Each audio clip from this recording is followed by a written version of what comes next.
अतुल वासन, आपके पास मैं आती हूँ। किसकी इसी की चर्चा हम लगातार कर रहे हैं कि हमारे दो लेजेंड विराट कोहली, रोहित शर्मा, दोनों अगर नहीं होंगे तो इनकी जगह अब आगे T20 फॉर्मेट में कौन लेगा?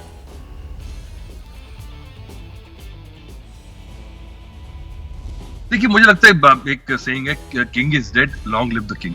मुझे लगता है कि इतना ज्यादा जरूरत नहीं है, टेम्परामेंटल नहीं, क्योंकि सब आए हैं। गावस्कर के बाद तेंदुलकर आए, तेंदुलकर के बाद विराट आ गया, रोहित आ गया, अब जायसवाल आएगा। तो मुझे लगता है कि अब आप इमोशनल होकर देखेंगे। अब उन्होंने काम कर दिया, उन्होंने ये वर्ल्ड कप जिता दिया।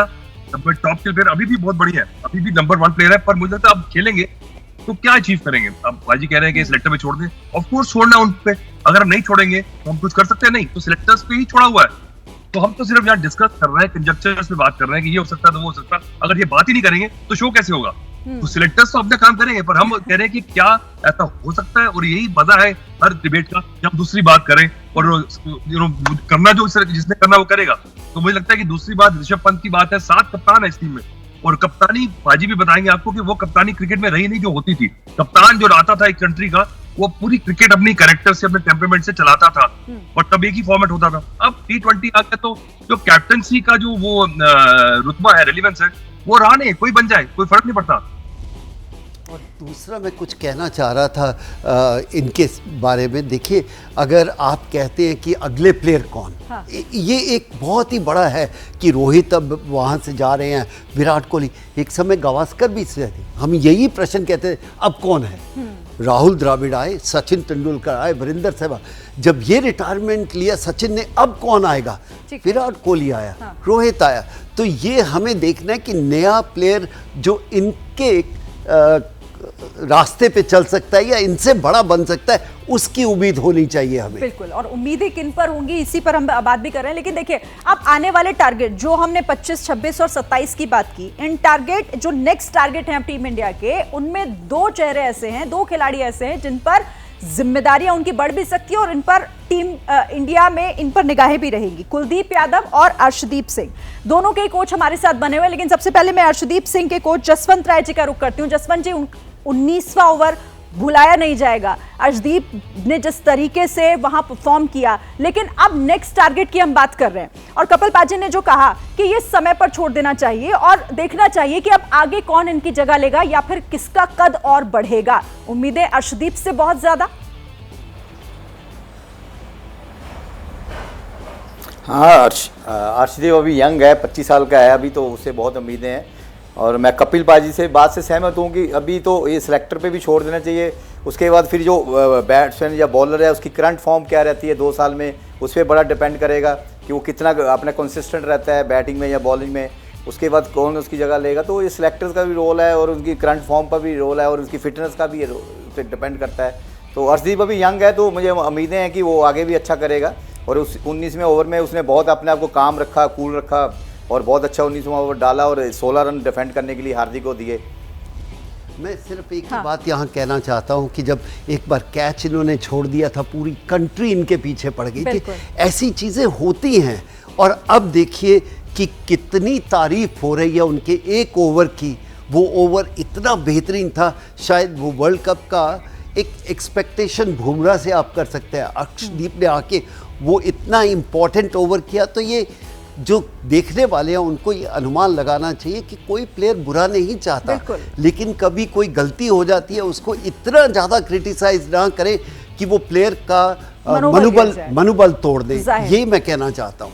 बिल्कुल, और देखिए, यही तो जो आप कह रहे हैं कि ये पूरी टीम का एफर्ट है और टीम में सबका जिक्र होना चाहिए। तो कुलदीप यादव को भुलाया नहीं जा सकता, उनके कोच हमारे साथ हैं।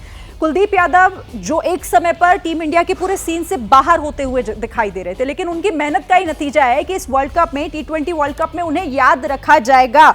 कपिल देव जी हमारे साथ हैं। कपिल जी, मतलब ये भुलाया नहीं जा सकता, भले ही फाइनल में उनकी चर्चा ना हो रही हो, लेकिन फाइनल तक पहुंचाने और ट्रॉफी दिलाने में बहुत महत्वपूर्ण योगदान कुलदीप यादव का। बिल्कुल, इसीलिए कह रहे हैं कि आप 1-2 प्लेयर की बात नहीं कर सकते, सब प्लेयरों की चर्चा होनी चाहिए। जो बाहर बैठे हैं वो भी बहुत इंपॉर्टेंट है।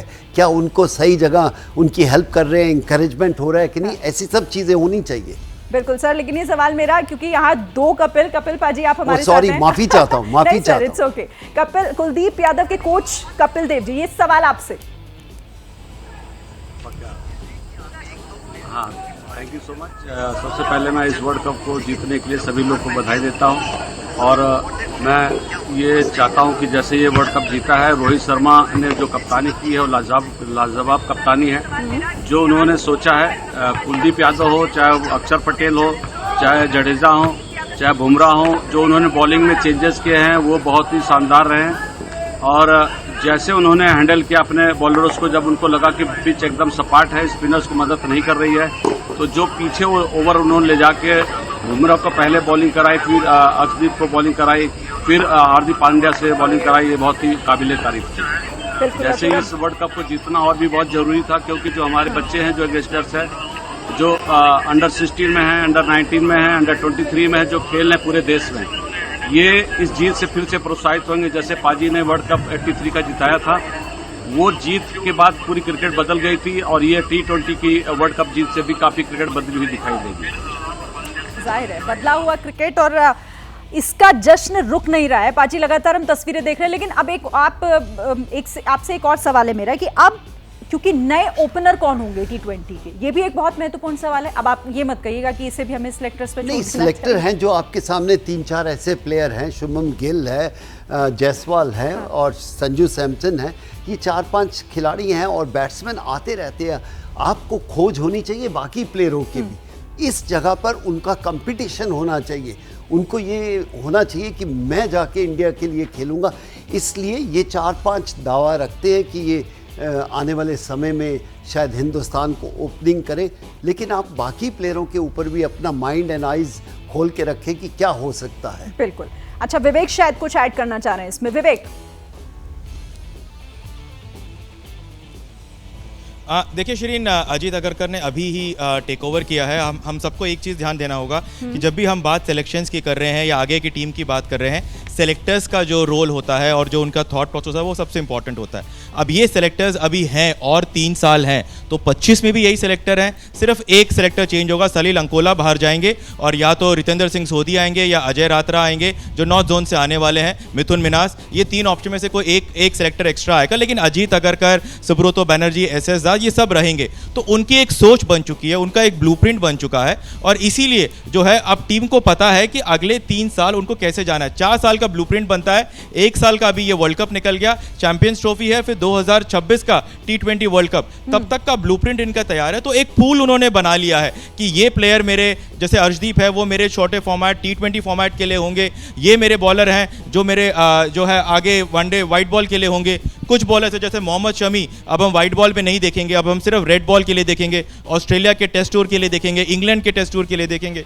तो ये ब्लूप्रिंट पहले से बना हुआ है, तो बहुत ज़्यादा डिफरेंट नहीं होगा। जो अभी चल रहा है वैसे ही चलता जाएगा, एक प्रोटोकॉल है, क्योंकि यही सेलेक्टर्स रहने वाले हैं अगले 3 से 4 साल। तो इसीलिए मैं कह रहा हूं कि जो मुझे इंफॉर्मेशन मिली है टीम मैनेजमेंट से कि हार्दिक 2026 के लिए, रोहित 2025 में, और कुलदीप की आपने बात करी, यहीं पर करीबियन में कुलदीप का एग्जाइल हुआ था टीम से, एक बहुत बड़ा प्रॉब्लम हुआ था टीम के अंदर और उसके बाद कुलदीप को ब्लेम गेम दिया गया और फिर कुलदीप अच्छे परफॉर्मेंस के बाद भी वो बाहर रहे, डिप्रेशन में लगभग आ चुके थे। उनका उनका स्पिन, उनका रिदम सब खराब हो गया था और उसके बाद से पूरा का पूरा रीसेट हुआ और इसी करीबियन में आके उन्होंने टीम को वर्ल्ड कप की तरफ पहुंचाया।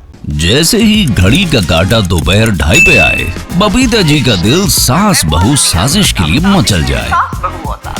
और ये है इनकी बहू, पूरे दिन ऑफिस की टेंशन हो जाए गॉन जब ये करें अपना फेवरेट शो फ्री टाइम पे ऑन।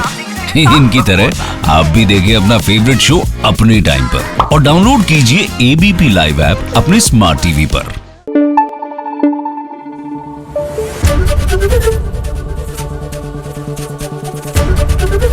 ABP न्यूज आपको रखे आगे।